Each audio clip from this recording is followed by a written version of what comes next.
this. It's been probably 10 days since I've been here. Wow. Whoa. It's a bit of a mess. But man, have they exploded since we got rain. Look at that. Woo, doggy. I gotta get in there and do some pruning.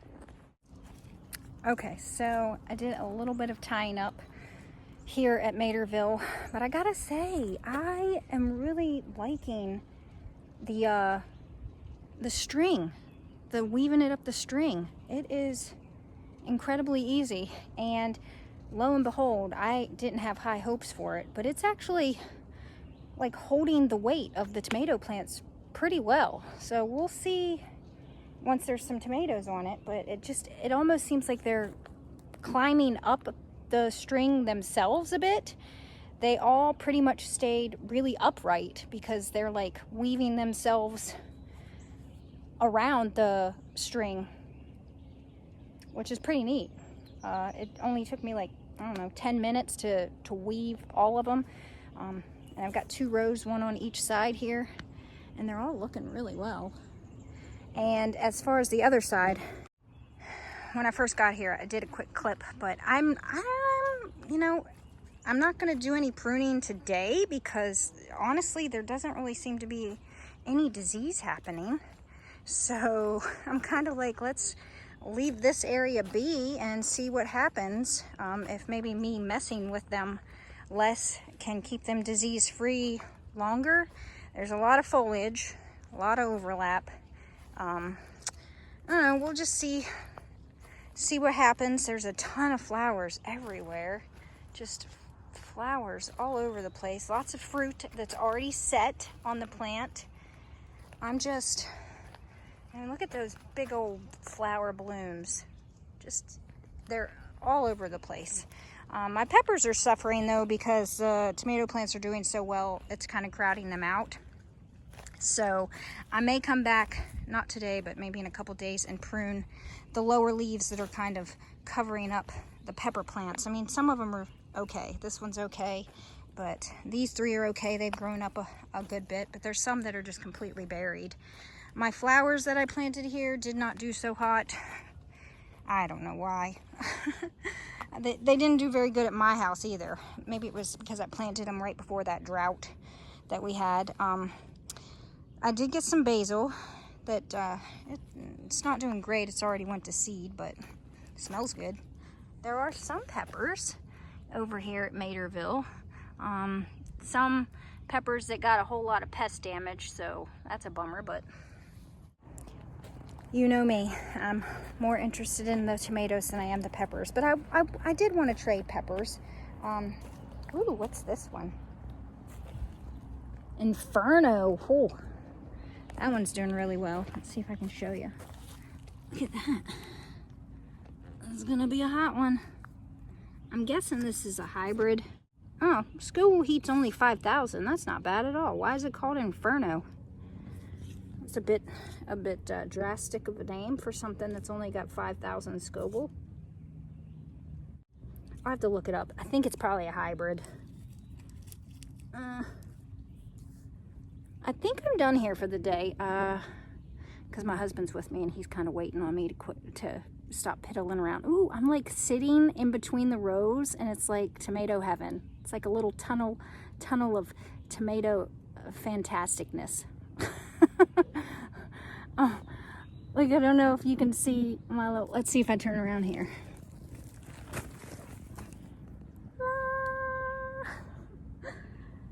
Just this is so much fun right here right now. All these tomatoes, like I can't believe how big they've gotten. All this rain has been really good. Right now the sun is completely out, but you wouldn't be able to tell. We have had this haze. Ooh, so sweaty. We have had this haze from the fires in Canada that has come down, and it is kind of wild. Like I probably should not be out here. Like the back of my throat feels a little scratchy, so I don't know. I just got so much I gotta do that. Oh, keep seeing new things. Look at this one. This is Buena Buena Mulata. Oh, look at that. That's pretty. All right. Okay, well, I better get going. I made my husband wait on me long enough. But I'm pretty excited. Everything's doing really well. A lot better than I thought it would be doing. I did want to show you this. So, I think I told you this was going to be the lazy garden. And it kind of is. Oh, I need to tie that one up. That one's flopped over there. Let me go over there and show you, and then I'll tie that one up. So many tomatoes. Lovely flowers. Oh, oh. Oh, this one's variegated. What is this one? I did not know this was variegated. I'm gonna have to look that up. Okay.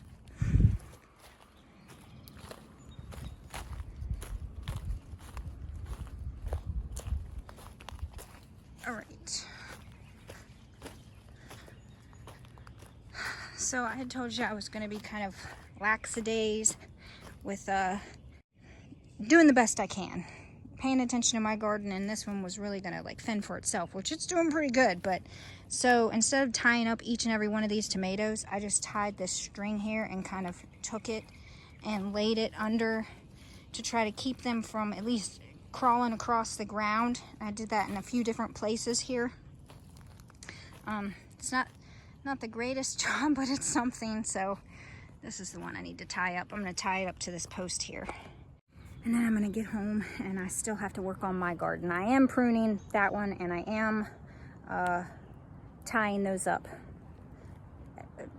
a little better than I'm doing here. I really don't know if you can see that haze, but it's probably not showing up on camera. Morning, y'all. So I am sitting here in the living room watching Roots and Refuge and procrastinating. I should be editing several videos. I have this tendency where I enjoy sharing things with you, but then when it comes to sitting down and editing and actually making it a video, I don't want to do it. So I am just taking some time for myself, I guess, and working on this. These are what lupine seeds look like. And I always like when I trade or gift seeds, whatever, I like to include a little baggie of some sort of flower seeds. So this year I am saving all the seeds that I can, so that I have tons of seeds that I can share and spread the flowers that I grow in my garden to other people's gardens. But yep, here I am catching up on my Roots and Refuge and cat. So here's my little bowl of seeds, and what will happen, I'm trying to keep my charging cord, my phone's always dead. When they open normally, they kind of turn and curl like this. So when I start to see that happening on the stalks, I will cut them off and then open them myself and let these sit on the counter to dry for a few more days. But each one of these little pods, you just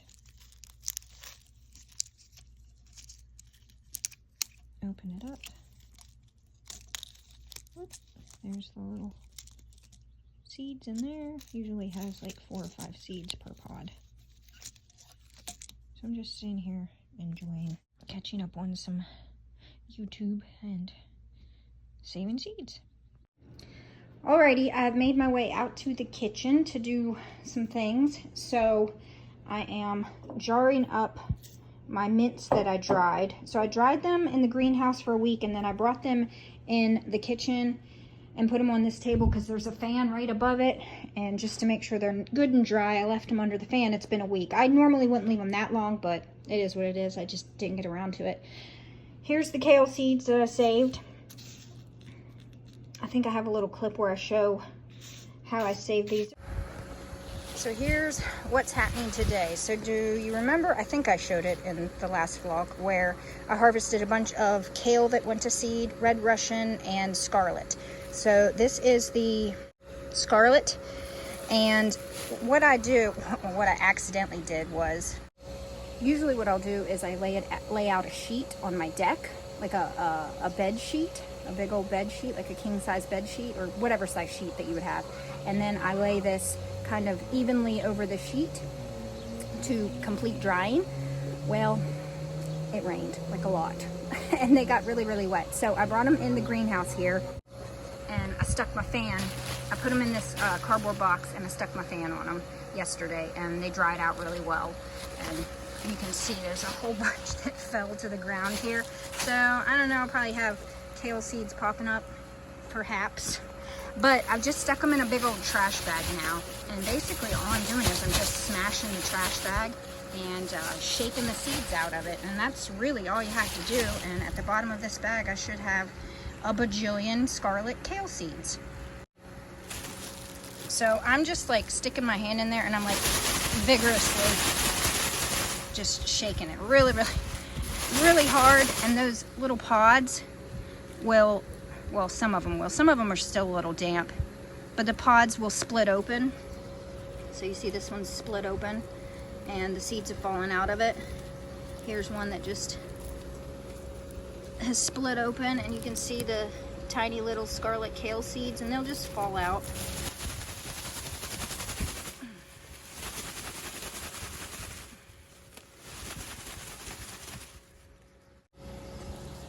So I've only done that for like 10 seconds. You saw me do it, and then I'll show you, or at least I'll try to show you. So a lot of the little pods will fall off, but if I just scoot these away, you'll see just how many seeds in 10 seconds go all on the bottom of this bag. There it is. Tons of. That'll keep me in scarlet kale for a while. So I'm going to take these inside and put them on a paper plate underneath a fan, a ceiling fan, and dry them even that much more.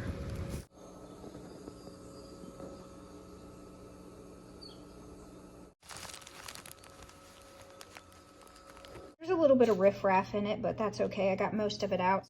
This is red Russian, and this is, which one is this? Can't remember. But I've got the strawberry mint. I want to dry some more of that. And then I've got the, which one is this? This one is the chocolate mint. And so while I was doing that, I have we went on that weekend trip, and I thought, oh, I should do a haul. We did a bunch of stuff. We went to play mini golf. We went out to eat a few times. But we also went to the Dollar Tree and the Goodwill. And at the Goodwill, I found this. I just thought it was kind of neat. It's one of those as seen on TV things, and they're called pancake puffs, and you just fill the pancakes with different things. Caramel apple. Although the box looks like it's seen better days, this has not been opened. Everything is pristine inside the box. So it was $4. I thought that would be just something fun to try out. This is cast iron, which I thought was pretty cool. At the Goodwill, they had the Five Below section now. And guess what this is for? Oh yes, tomato taste tests. And then we went to the new River Gorge for the weekend trip. That's where the half marathon was for my daughter and my husband. And we went to the gift shop, and this is the best gift shop I have ever seen. It had so many cool things, but I got this.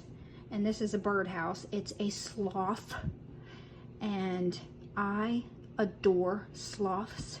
I actually, if I can find a clip of it, I got to pet a sloth. I got to go inside. It was down in Florida. It was like a zoo, or it was pretty awesome. I mean, I about cried, but I got to pet it. I got to eat it or feed it.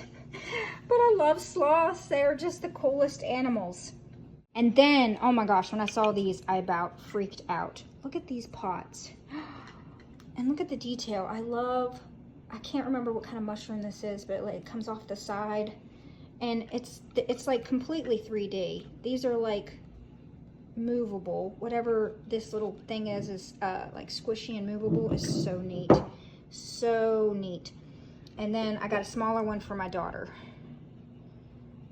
which was super cute. They were a bit pricey. The little one was $28. And this one was $58. I know, that's insane, but I mean, come on. The detail on this, ugh, so cool. And then they also had, they just had so much cool stuff. I like stickers. So I got a couple cool stickers. I got this one because I just thought it was really a cool quote. Don't quit your daydream. New River Gorge, West Virginia. I like that. Like, don't quit your job, except it's don't quit your daydream. That's me. I never quit daydreaming. And then I liked this one. I thought it had really pretty colors. And we did go to the national park and we hiked up the hike to see the bridge. I was too scared to get to the edge of the cliff where you can get like a really good photo of the bridge behind you. I was too sissy for that. There was just way too many people there. If there was no one there, I might have had the courage to do it, but too many people. And when we go places, again, I like to get an ornament if I find one that I like. And I liked this one. There's the bridge there. Really cool. And then they had these things, which I thought were so cute. They are called worry dolls. So let me get the little piece of paper out. It's a really neat little container. They were $4. And so this is what's inside. These are all your little dolls. And this is what it says. It says, this is a Guatemala worry doll.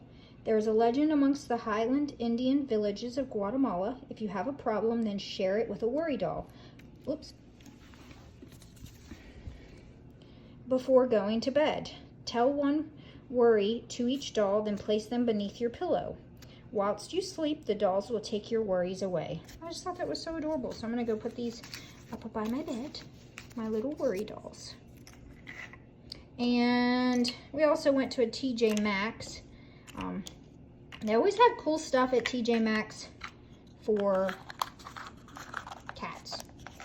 And, oh no, we went to Gabe's and TJ Maxx. At Gabriel Brothers, I got this cool toy for my cats. Looked like something they would enjoy.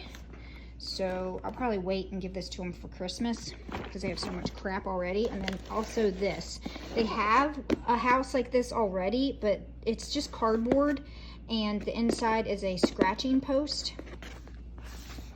So inside it's got a reversible scratcher, so when they scratch up the one side, you flip it. I haven't flipped the one that they already have yet, so maybe I should do that. But they love that thing. They are always inside it, sleeping or scratching. But the walls, like their big butts are busting out the sides of the walls of the one that they have. But they love it, so I got another one because TJ Maxx always has them for, I think they have them at Aldi. The one that we got, well, a friend got it for us, and it was at Aldi, and I'm not sure how much it was, but the one at TJ Maxx was only $13, so. So here's the one they have now. See how they're like busting out the sides of the walls? It's called Paradise. But it's got that scratch pad in it too. You like it. You like your house, don't you?